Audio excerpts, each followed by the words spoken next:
What's up mga kalipad? Andito na naman tayo sa bagong serye ng aking kalapatids. Magkakarga tayo ngayon. Ito ang ating mga warriors guys. Kompleto pa rin sila, 5 pa rin sila guys. Ginyangan tayo ngayon guys. Karga natin sila ng ginyangan. Naka-honor ako ngayon guys, medyo maganda panahon. Dadaan ako si Kuya Dino, ang aking laging kasama.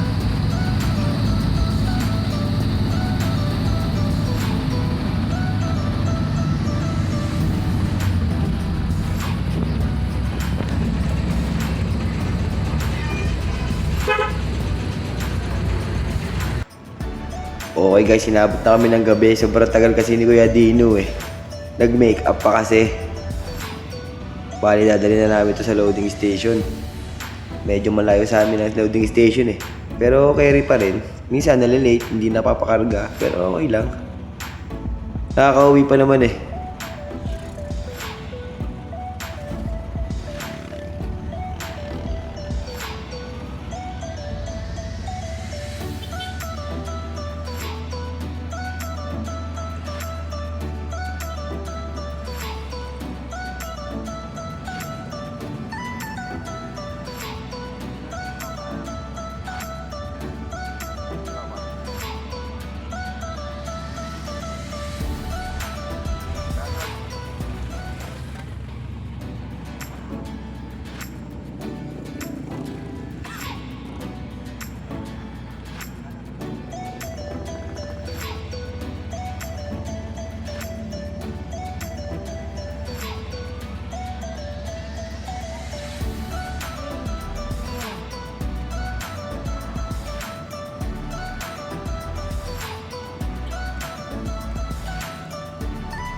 Okay guys, andito na tayo sa loading station guys.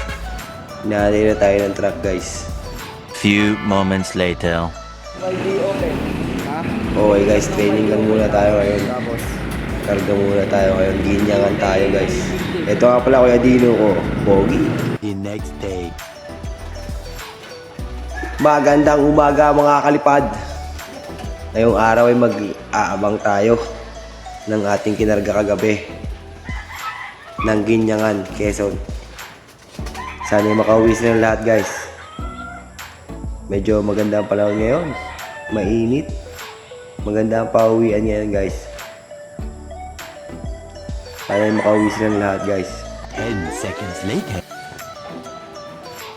Okay guys, meron na tayong pauwi. Medyo na bago ang tarima. Itong blue bar na to ngayon ang umuwi.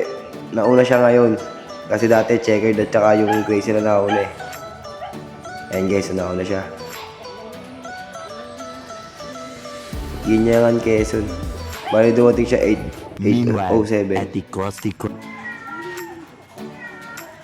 At ito na guys, yung checkered na white feather.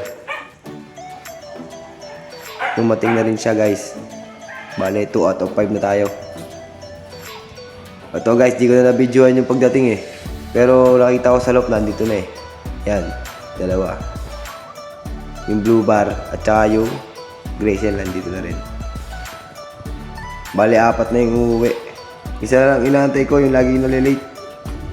Much later that the old narrator got tired of waiting and they had to hire a new one. At eto na nga guys, umuwi na rin yung ating iniintay. Yung kahuli-hulihan lagi umuwi. Pero maganda naman uwi niya at nauwi pa siya kahit ganito katawan niya maliit.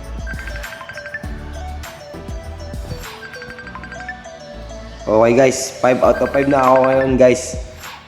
See you next, next loading. Sana makauwi ulit sila lahat. Bye guys!